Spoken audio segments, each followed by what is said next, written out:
Good afternoon, everyone, and welcome to Henrico County. I'm County Manager John Vitolkis. I'm joined today by several members of our Board of Supervisors, Frank Thornton of the Fairfield District, where we are gathered today, our Chairman, Dan Schmidt, of the Brooklyn District, and Mr. Tyrone Nelson of the Varina Magisterial District. Ladies and gentlemen, none of what you see before us would be possible without the support of leadership from our local elected officials. As we have managed the many challenges of COVID-19, every stakeholder within our community's ecosystem has needed to become more nimble and more innovative. It hasn't been easy, but we have learned a lot about testing, social distancing, mask wearing, contact tracing, and now thankfully vaccinating. Now, before I yield the microphone, I would like to express my sincere gratitude to our governor, Governor Northam, and his incredible team for their efforts during this crisis.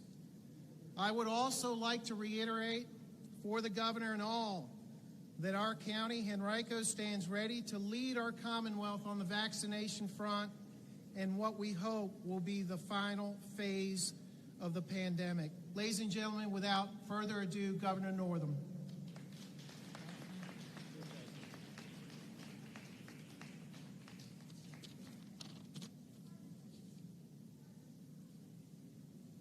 Well, good afternoon, and this is another exciting day for Virginia. It's an exciting day for Richmond and Henrico County, and it just so happens that today is the one-year anniversary of our first case of COVID-19 in the United States. Our first case in Virginia was on March the 7th up in Northern Virginia, and as John said, we have come a long way since that date, but we still have a long ways to go, and the excitement is that we have been in a long, dark tunnel for now 10 plus months. And so this vaccination is literally the light and the hope at the end of that tunnel. And so if we all continue to work together, we can get there. And so I would like to take the opportunity to thank first the Raceway, Dennis Bickmeyer, who is the president here.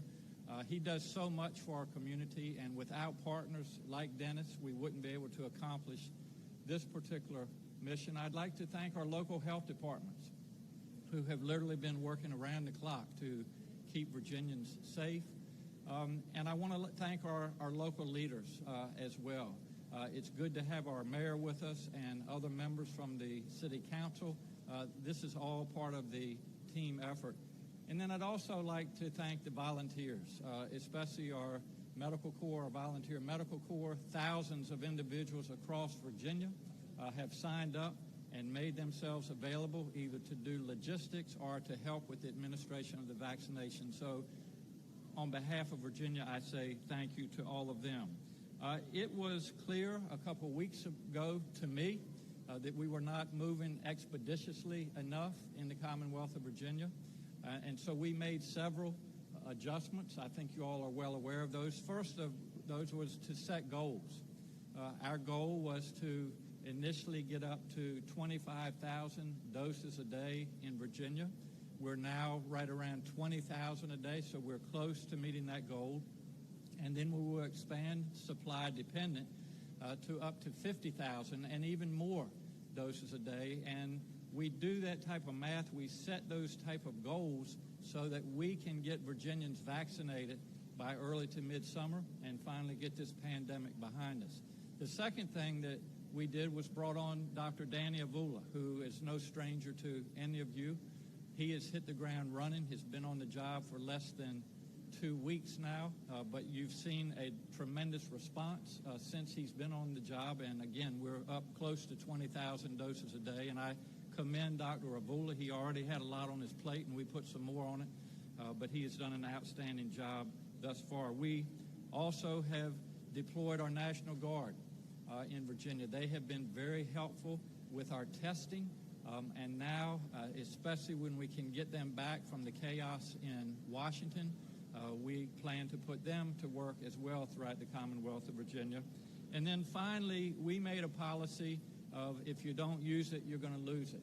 And so we have had a very close working relationship with our hospital systems. They are going into phase 1B now. As you know, their initial plan was to vaccinate individuals that are our frontline workers in the hospitals and also in our long-term care facilities, and they are in the process of accomplishing that, and now we'll use their doses to reach out into the communities, into clinics, etc. And I'd also like to thank our pharmacies. We are working very closely with them. As you know, Walgreens and CVS both have federal contracts to reach into our long-term care facilities, make sure that those individuals are vaccinated. We know that they're the most vulnerable individuals out there, so that is moving along nicely as well. Finally, I just want to encourage all Virginians that are watching this today that this is the light at the end of a long, dark tunnel. I want Virginians to be patient. I want them to know that we're going to get to everybody. We're going to do it as quickly as we can. We're going to do it as expeditiously as we can, and we're also going to do it as equitably as we can. So I encourage all Virginians, as a doctor, that this vaccination is safe, it's effective, and when your turn is there to get the vaccination, I strongly encourage you to do so. So we will keep working in our administration, working with the pharmacies, working with the healthcare systems, working with our local leaders, working with our volunteers to do everything that we can to get Virginia vaccinated. The sooner we can do that, the sooner we'll be able to put this pandemic in the rearview mirror, get our children back in schools, get our businesses back up and running, and get back to as near normal life as we can. So thank you all for being here today. Thanks to the Raceway. Thanks to Dennis for opening up this facility to us. And without further ado, I'd like you to hear from Dr. Danny Avula. Danny, welcome.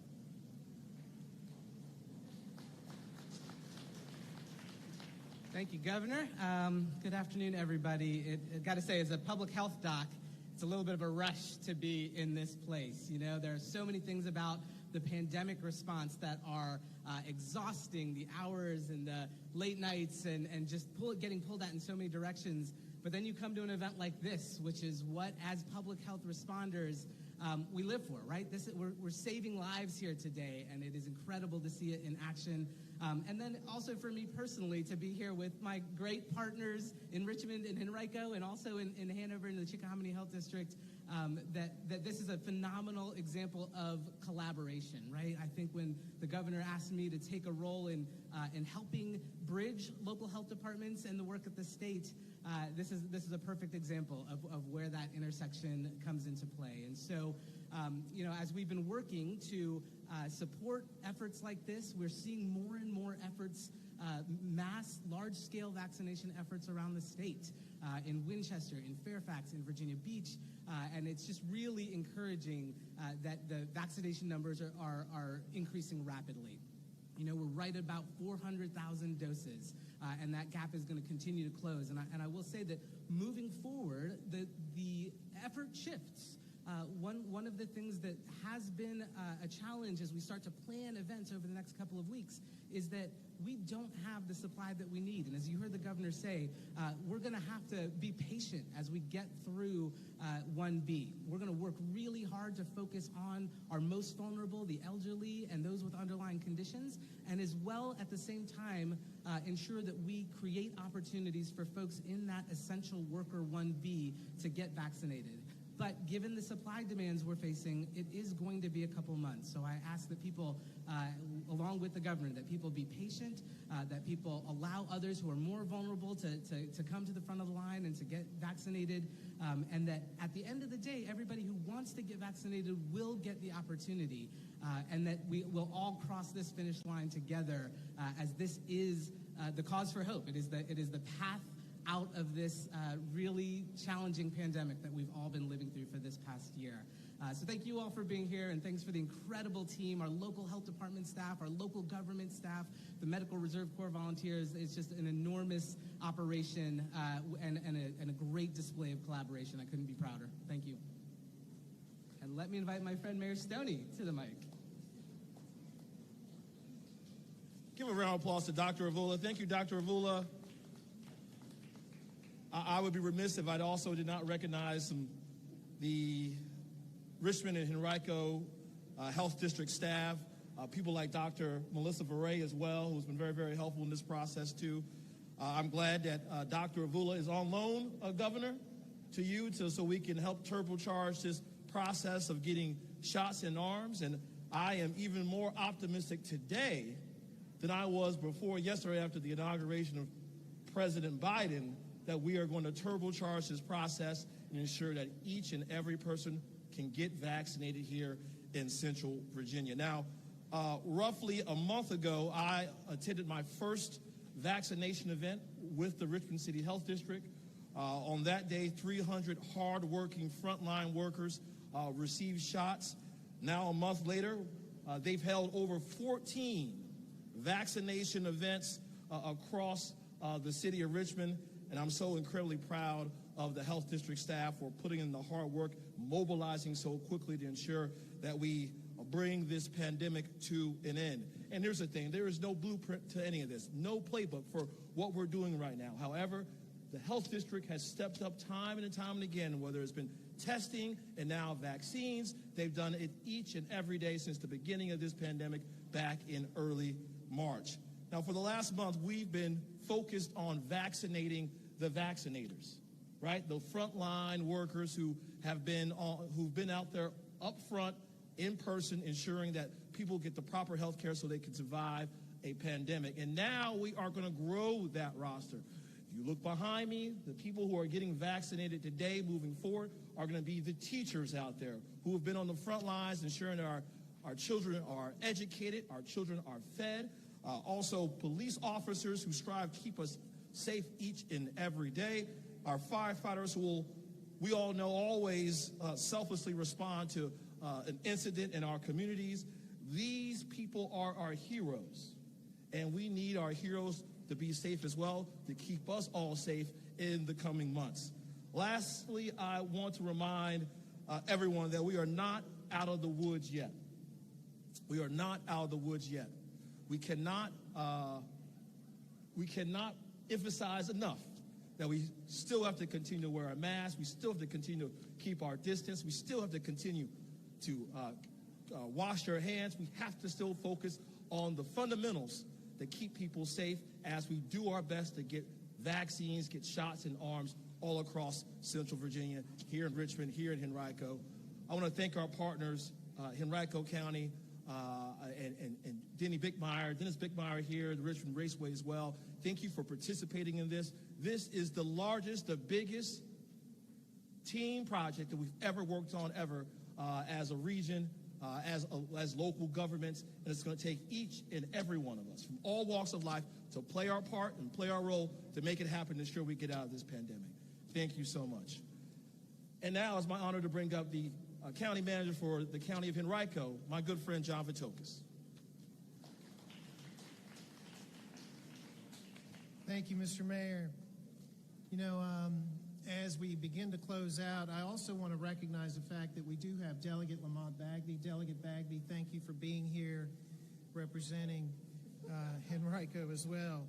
You know, I also want to say thank you, because the mayor's right and the governor's right and Danny's right. This is a Herculean effort, and I begin by thanking our regional partners, you know, the city of Richmond, but I also want to thank Hanover and Goochland for joining us in this effort.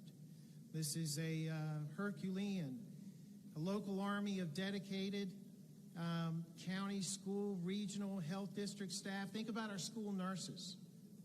Think about private partners that have been working around the clock every day of the week to plan and execute these vaccination efforts. But there are some who have simply not slept. And I begin by recognizing our emergency manager locally, Mr. Jackson Baynard. Mr. Mayor, you referenced Melissa Varay, but there's also another rock star in our health department, and that is Amy Popovich, who is leading that local team. And obviously our friend Dennis Bickmeyer for everything you continue to do for our region and being a trusted and accommodating friend.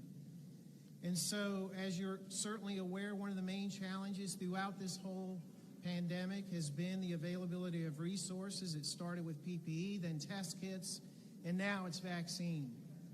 So what do? In our county, in our region, we get creative, we get busy, just like we did at the beginning of COVID with testing. We took an approach to augment resources and add capacity through local providers and labs. Now, as of today, our county is third in the Commonwealth for testing encounters, and we worked hard to get there. But there are also other partners that we have right now. We recently learned about efforts in other states to tap additional vaccine supplies by working with local private pharmacies. And so I want to call out Mark Oley of Westwood Pharmacy. Mark, raise your hand, because this is a local businessman that has helped immensely in this effort. And you all need to know that. Our residents need to know that. We would not be able to obtain the throughput without some of the efforts that Mark has put into it. So today obviously represents a turning point. We're vaccinating our police officers, firefighters, and other safety personnel, as well as our teachers and other public school employees. I think the mayor's comments and the governor's comments about waiting your turn are entirely appropriate and poignant. We need to get these folks through first.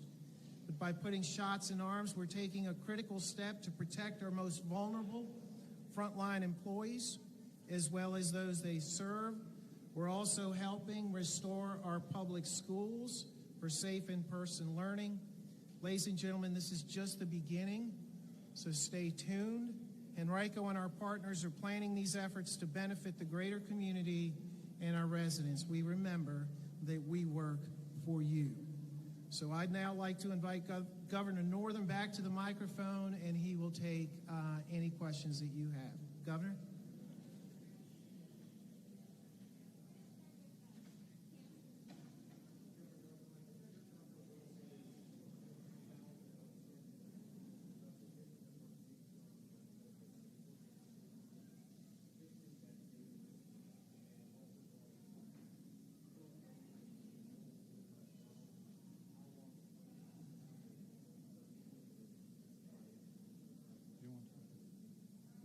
Thank you, Kane. Yeah, I'll repeat the question the best my ability. So Cam wanted to know about the current number of doses that we've done, the gap between the doses that have been distributed, and then what does this mean for working towards 25,000 doses a day? Is that about?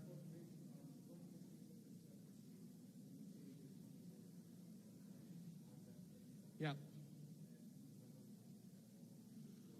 Right. Okay. So currently, today's data shows that we're right at about 400,000 doses administered out of a total of 960,000 doses distributed. Now, the distributions come at the beginning of the week, so they're shipped generally on Tuesdays.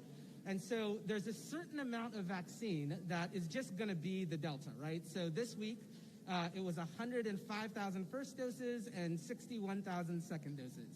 So that's 166,000 doses that will get administered at events like this across the Commonwealth over the course of the week. And so we'll see those numbers come in. So you take that 166,000 out. Another big chunk of that vaccine has been earmarked for the federal pharmacy partnership. So the federal government's strategy to prioritize the vaccination of all residents and staff of long-term care facilities. So nursing homes, assisted living facilities, group homes, independent living, was to contract CVS and Walgreens. And so of the doses that we are getting, about 226,000 of those are earmarked for CVS and Walgreens. They are working through those facilities. Many of the skilled nursing facilities have either already been completed or will be completed by the end of January. They are working to staff up. I had a conversation with their state leadership this week. I know other leaders in our state government also did. And so we're really trying to figure out what do we need to do to come alongside CVS and Walgreens to get through that population more quickly. They've got the vaccine, but there are challenges with that population, right? So many of our long-term care facilities are actually experiencing active COVID outbreaks, which means we've got to put off those vaccination events by a couple weeks or until things settle down in those communities. And so that's going to stretch out our timeline a bit. But then we're also starting to look at how do we, partner with other local pharmacies that already have relationships with these facilities and potentially reallocate. So that's another chunk of the vaccine, which is how do we get through that 1A most important population as quickly as we possibly can. And then there's another chunk of the doses that have been distributed, and for various reasons, they're either in the process of being redistributed to other facilities. Some of them, I think there were certain people who received the vaccine, certain entities that were unsure about the coming of the second doses, and so they're holding those vaccines and have them scheduled for their staff's second doses now. So, and then there's about 90,000 that are actually have already been administered, but there's a data gap. Either we need to do manual entry in those cases, or ensure that the systems, the registration systems that those patients were registered on and that the vaccine was given to has an appropriate link to our state database, which is where we pull out all of the data. So those are the main categories for where those doses stand now. My job is to really close that gap and make sure that we get the data quality right, so that we have a much more accurate picture for Virginians about how vaccination is going here in the state.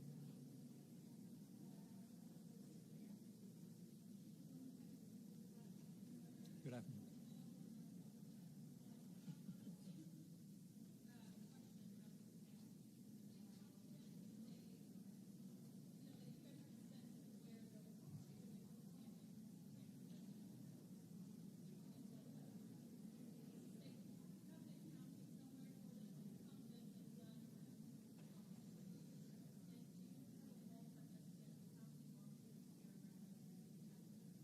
Yes. So the last question, how many long-term residents have been vaccinated? Our data on the website is showing, I think, 34,000 today. There's always a little bit of a lag. Yesterday, CVS and Walgreens were reporting 56,000 of those long-term care facility staff and residents have been vaccinated. And so that accounts for some of the gap, right? 56,000 vaccinated, yet 226 total vaccines committed to that group. So that's a big part of where the accounting is. It's a big part of where our doses are. As I said, 90,000 have been administered and need to be ported over, or the data quality just needs to be addressed so that those can be added. I expect that to happen over the next 48 to 72 hours. And then, we have a pretty clear read on where the vaccine has been distributed. We know where it's been sent over the course of the last month. A big chunk of that has gone to some of the larger hospitals and healthcare systems. A big chunk has gone to local health departments, and then small amounts have gone to different private providers and pharmacies. And so we have good accounting on all of that. We know how many have been distributed. We know how many have been administered, minus some of the lag. And so we're waiting for some of that to come in. But I don't have any concerns that vaccine has been lost or misplaced. I mean, we really do have a good sense of where most of it is and what we need to do to get it off the shelves now.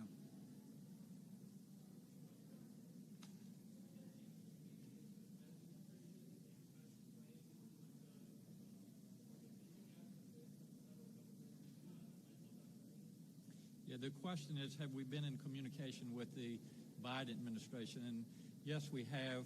Prior to the inauguration yesterday, I talked to the head of the vaccination program, the COVID-19 group that he had put together. They have hit the ground running.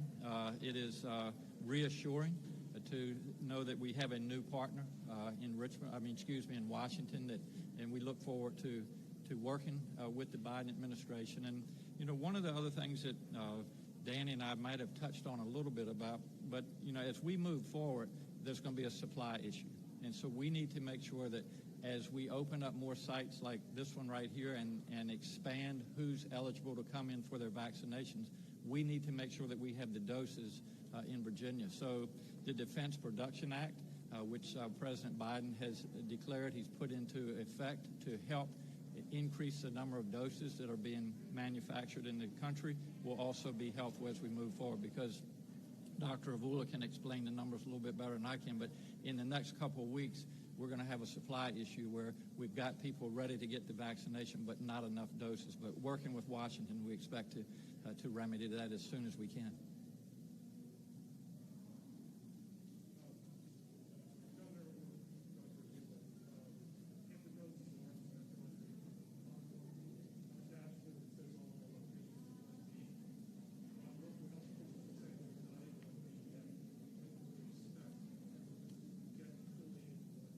Yes. Danny, you want to? Thank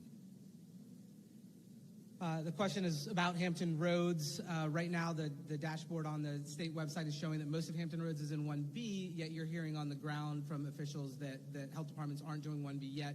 I've been in contact regularly with those local health directors. It seems like by the end of the week, pretty much all of Hampton Roads will be in 1B. And so what does that mean? It means that as new vaccine comes in, there will be vaccination events to support that will broaden from just the healthcare worker and the long-term care facility population. So as they announce 1B now, they're now planning for events next week that will start to broaden out to some of those 65 and older individuals with underlying health conditions, and then working through the closed pods like this is today, where we're really focused on essential personnel, police, fire, teachers, child care workers. So districts across the state will use that strategy. Now, vaccine supply is a really significant issue. This past week, we had about 300,000 doses, almost 300,000 dose requests by physicians' offices, pharmacies, healthcare provider, health systems,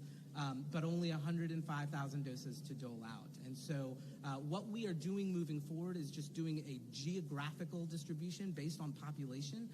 So what we know, we're told as of last night, it's about 105,000 for this upcoming week. And so we will just split that based on population density across the Commonwealth, and then each district will get their share. And then the district has to determine what are the channels that vaccine is going to come through. How much is going to happen through mass events like this? How much are we going to rely on pharmacies or private providers? And how much are we going to rely on the health systems for? And so each district has a slightly different strategy based on the players in that community and who has the capacity to do what.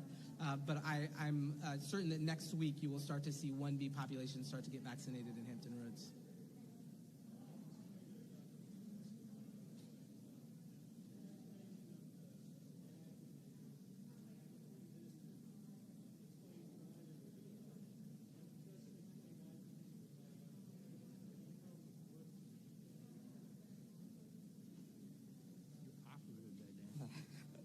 The question was, my explanation of the lag explains why there would be a lag, but relative to other states, are we seeing unique reasons for that particular lag? Greg, I don't know the answer to that. I mean, I think that many places that are using some of the platforms we're using may have that data connection issue, but I think that there are also one of the realities of some of the more rural parts of our state is that people, instead of trying to kind of onboard this new software and try to figure out how to do a mass vaccination event in a place that may not have internet connectivity, is that they just went to paper registration. And so there are a few places that account for several thousand doses where they have done paper registration but haven't come back behind them to do the manual entry. So what we did this week is we assembled a team of 10 individuals who are trained in the state database in VIS and have access to VIS entry. In fact, we just sent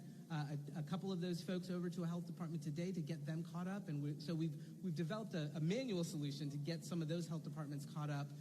We are still troubleshooting some of the data transport issues, but I don't know how that compares to other states.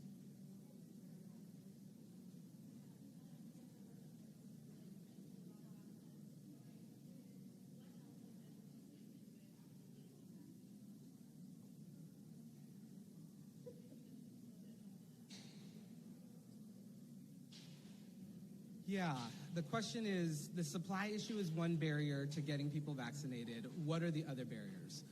So I would say for the last week and a half, it was lack of clarity for people who received the vaccine about what was going to happen with second doses, right? So if you're a large employer and you receive 1,000, or you're a large private practice, you receive 1,000 doses, you vaccinate all your staff, and you're not certain whether you're going to get a second dose allocation. Now, the federal government has told us that they will provide a second dose shipment directly for every provider that receives a first dose on a schedule. So let's say you're a large family practice here in Richmond. If you get 1,000 doses of Moderna vaccine, 4 weeks later, you will get 1,000 second doses of Moderna vaccine. I think with a lot of the mixed messaging we were hearing from the federal government, were they going to liquidate those second doses? Are we sure that production is up? There's been some hesitation on the part of people who received vaccine, and so they've held on to some of that vaccine to make sure that their employees and staff would have a second dose. Now, what we have really made clear is that what we've seen over the last 2 weeks is that the federal government has followed through on that. We have received second doses for everybody who has received them. We hear the communication from the federal government that they trust the production that's happening. They trust that these second doses will continue to be made available. And so we're really trying to ensure that every provider has confidence in that and goes ahead and uses all of their first doses with the assuredness that those second doses will come.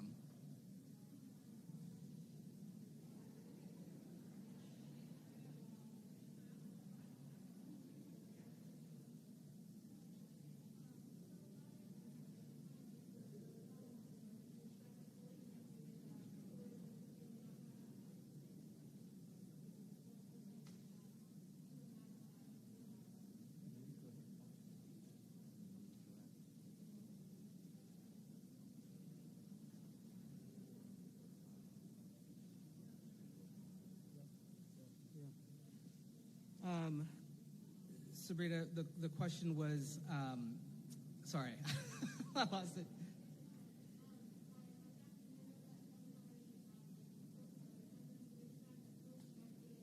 Yeah, thanks. Will closing the data gap move us from being, towards the bottom to somewhere else? And the answer is obviously yes. When we think about the 90,000 doses that have been administered but haven't been registered yet, I think even just that alone would put us more into the middle of the pack. And then I think that the other thing that we're seeing is that the infrastructure for vaccination across the board has been built, right? We have way more requests for doses, and I have no doubt that the 105,000 new doses that come in and whatever second doses come in will be able to be used expeditiously through the infrastructure that's here. Now, at some point, as we progress through these essential workers, we are going to have a different challenge, and that's that, we want to get to somewhere around 70 to 80% of our population being immunized to get to that level of herd immunity, to stop transmission in our community. We know that in certain segments of our community, there aren't 70 to 80% of the people who want the vaccine. And so simultaneously, we have efforts like our community ambassador work, like the community forums we've held with the African American community, and really trying to understand what are the reasons for vaccine hesitancy and how do we break through those? How do we make sure that people understand the clinical trials that have taken place, the safety and effectiveness profiles, that they and start to trust that information? And I'll say that we've even seen that with healthcare workers, right? We thought that we would have much higher uptake with healthcare workers than we did. Really around 50 to 60% of healthcare workers ended up getting the vaccine.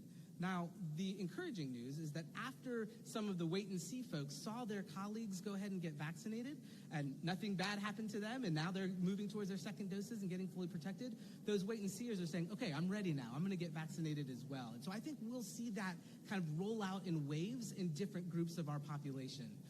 But I'm encouraged that we really can get to 70 to 80% of our population immunized by the midsummer and really put all of this behind us. Again, thank you all for being here. Again, thanks to the Raceway here, Dennis Bickmeyer, for his efforts, to the mayor, to Delegate Bagby, thank you for being here, and our local officials. Appreciate everybody. This is a team effort. And just to reiterate what Dr. Avula said, and I apologize, I made you lose your train of thought by tapping on the shoulder. But, the way we're going to get this pandemic behind us is to get as many Virginians vaccinated as we can.